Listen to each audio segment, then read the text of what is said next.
भारत और अमेरिका के बीच हुई ऐतिहासिक ट्रेड डील ने ग्लोबल मार्केट का रुख बदल दिया है। भारत में तो जश्न का माहौल है ही, शेयर बाजार भी रिकॉर्ड तोड़ रहा है। लेकिन क्या आपने सोचा है कि अमेरिकी मीडिया इस डील को कैसे देख रहा है? New York times, wall street journal और ब्लूमबर्ग की हेडलाइंस चिल्ला चिल्ला कर कह रही हैं कि यह डील किसी एक पक्ष की तरफ ज्यादा झुकी हुई है। कौन सा पक्ष है वो? दरअसल अमेरिकी मीडिया में बहस छिड़ गई है कि क्या डोनाल्ड ट्रंप ने भारत के आगे सरेंडर कर दिया है या फिर $500 बिलियन का लालच देकर अमेरिका ने भारत को चीन के खिलाफ अपने पाले में कर लिया है। इस वीडियो में हम अमेरिकी मीडिया के चश्मे से इस डील का पोस्टमार्टम करेंगे। हम समझेंगे कि आखिर क्यों अमेरिकी एक्सपर्ट्स इस डील को इंडिया सेंट्रिक यानी भारत के पक्ष में बता रहे हैं।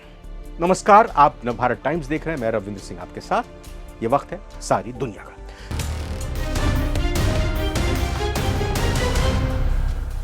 जहां एक तरफ ट्रंप और उनका प्रशासन इस ट्रेड डील को अपनी जीत बता रहा है, व्हाइट हाउस की प्रेस सेक्रेटरी कैरोलाइन लेविट ने इस डील को अमेरिकी कारोबारियों, कामगारों और उपभोक्ताओं की जीत बताया है। वहीं अमेरिकी मीडिया, खासतौर पर वॉल स्ट्रीट जर्नल, इस बात पर हैरान है कि ट्रंप प्रशासन ने भारतीय सामानों पर टैरिफ को 50% से घटाकर सीधा 18% करने पर सहमति कैसे दे दी। अमेरिकी विश्लेषकों का कहना है कि ट्रंप अपनी टैरिफ मैन की छवि के लिए जाने जाते हैं, लेकिन भारत के मामले में उन्होंने नरमी बरती है। अमेरिकी मीडिया का तर्क है कि इससे भारतीय आईटी सेक्टर, टेक्सटाइल इंडस्ट्रीज और फार्मास्यूटिकल्स कंपनीज को अमेरिकी बाजार में जो बढ़त मिलेगी उसकी भरपाई करना अमेरिकी कंपनियों के लिए बहुत मुश्किल होगा। वहां के कुछ दक्षिणपंथी मीडिया हाउसेस इसे अमेरिका फर्स्ट नीति के खिलाफ बता रहे हैं। लेकिन क्या वाकई भारत को यह सब कुछ मुफ्त में मिला है? दरअसल अमेरिकी मीडिया के एक धड़े जैसे फॉक्स बिजनेस का मानना है कि ट्रंप ने बहुत ही स्मार्ट बिजनेस डील की है। डील के मुताबिक भारत अगले कुछ सालों में अमेरिका से $500 बिलियन की खरीदारी करेगा। इसमें सबसे बड़ा हिस्सा है एनर्जी और डिफेंस का। अमेरिका इस वक्त दुनिया का बड़ा गैस और तेल उत्पादक देश है। अमेरिकी मीडिया कह रहा है कि भारत को रूस के तेल से दूर करने के लिए ट्रंप ने अपने देश के तेल और गैस के लिए भारत जैसा विशाल बाजार पक्का कर लिया है। अमेरिकी अखबार लिख रहे हैं कि यह भारत की जीत नहीं बल्कि अमेरिका के एनर्जी डोमिनेंस यानी कि अमेरिका का जो ऊर्जा का प्रभुत्व है उसका एक अधिकार है, एक या कहीं कि अधिकार है, उसकी जीत है। यानी भारत की इंडस्ट्री को सस्ता सामान बेचने की इजाजत मिली तो बदले में भारत ने अमेरिका की तिजोरी भरने का वादा कर दिया।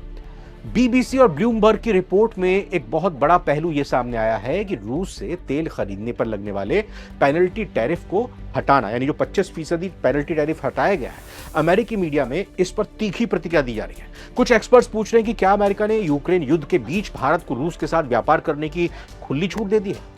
लेकिन इसके पीछे गहरी रणनीति है जिसे समझना जरूरी है। अमेरिकी मीडिया इसको चाइना फैक्टर कह रहा है। जी हां, ट्रंप प्रशासन जानता है कि अगर चीन को रोकना है तो भारत को अपनी सप्लाई चेन का केंद्र बनाना होगा, भारत को अपना सहयोगी बनाना पड़ेगा। अमेरिकी मीडिया के मुताबिक व्हाइट हाउस ने भारत को रूस वाला डिस्काउंट इसलिए दिया ताकि भारत चीन के खिलाफ अमेरिका का सबसे मजबूत रणनीतिक साझेदार बना रहे। यानी यह डील सिर्फ व्यापार नहीं बल्कि चीन के खिलाफ एक सुरक्षा कवच है जो अमेरिका ने तैयार किया है भारत के साथ मिलकर। अब सवाल उठता है क्या भारत ने अमेरिका को कुछ दिया भी है या सिर्फ लिया है?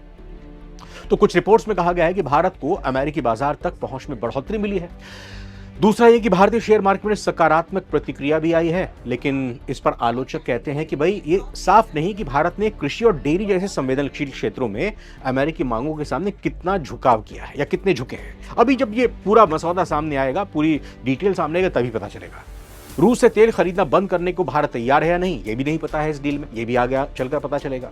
ट्रंप ने रूस से तेल खरीद बंद करने का दावा किया है लेकिन भारत ने इसकी पुष्टि नहीं की है। इसका मतलब यह अभी एक कंफ्यूजन बनी हुई है।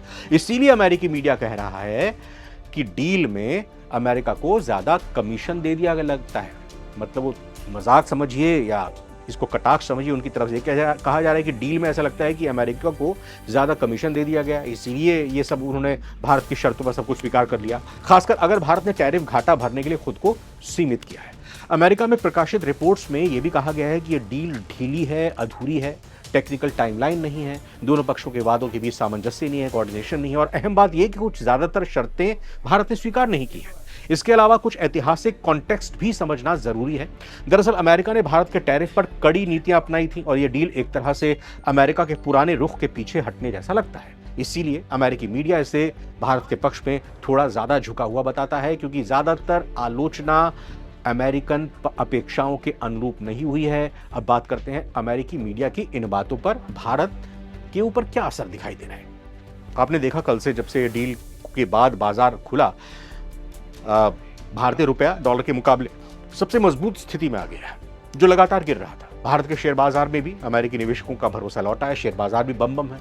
लेकिन अमेरिकी मीडिया एक चेतावनी भी दे रहा है। उनका कहना है कि अगर भारत ने 500 बिलियन डॉलर की खरीदारी का जो वादा किया है उस समय पर पूरा नहीं किया, तो ट्रंप अपनी टैरिफ गन वापस निकाल सकते हैं, यानी कि टैरिफ की बरसात फिर कर सकते हैं और फिर भारत के ऊपर टैरिफ ला सकते हैं। यानी ये डील जितनी भारत के पक्ष में दिखाई दे रही है, उतनी ही ये भारत के कंधों पर एक जिम्मेदारी भी डाल रही है।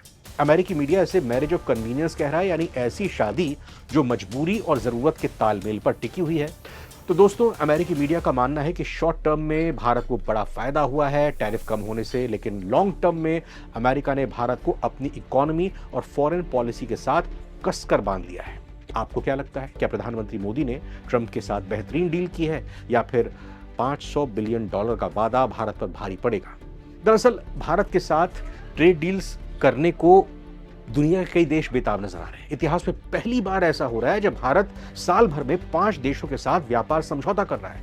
भारत ने अमेरिका और यूरोपियन यूनियन से पहले ब्रिटेन यानी यूके, ओमान और न्यूजीलैंड से भी ट्रेड डील कर ली है। चाहे यूरोपीय यूनियन हो या ब्रिटेन या फिर अमेरिका, ये ताकतवर देश भारत के साथ डील्स ताबड़तोड़ तरीके से कर रहे हैं। सवाल यह है कि आखिर इस डील के पीछे वजह क्या है?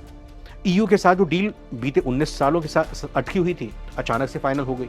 जो अमेरिका टैरिफ की धमकियां दे रहा था, अचानक वो ट्रेड डील साइन करने को बेताब हो गया। बीते कुछ सालों में भारत ने जो भी डील्स की हैं, उसकी वैश्विक जीडीपी में हिस्सेदारी 50% से ज्यादा है। भारत की तेज रफ्तार इकोनॉमी देशों को आकर्षित कर रही है। दुनिया भर के देश भारत को चीन के विकल्प के तौर पर देख रहे हैं। भारत की मौजूदा अर्थव्यवस्था 4.18 से लेकर करीब 4.19 ट्रिलियन डॉलर की है। जीडीपी ग्रोथ 7.4% की रफ्तार से बढ़ रही है। भारत की इकोनॉमी जहां मजबूती से बढ़ रही है, तो वहीं उसके पास 140 करोड़ आबादी वाला एक बड़ा उपभोक्ता बाजार है, कंज्यूमर है। भारत की युवा आबादी के साथ साथ सस्ते लेबर विदेशी कंपनियों दूसरे देशों को भारत के साथ साझेदारी करने के लिए आकर्षित कर रहे हैं। दुनिया भर के देश भारत को स्थिर सरकार और रेयर अर्थ जैसे मिनरल्स की मौजूदगी उसे मजबूती देती है। ऐसे में तमाम देश भारत के साथ हाथ मिलाना चाहते हैं और यही वजह है कि अमेरिका को भी घुटनों पर आना पड़ा। अमेरिका को भी भारत की उन बातों को मानना पड़ा जिस पर भारत लगातार अड़ा हुआ था। भारत कह रहा था कि हम अपने हित से समझौता नहीं कर सकते।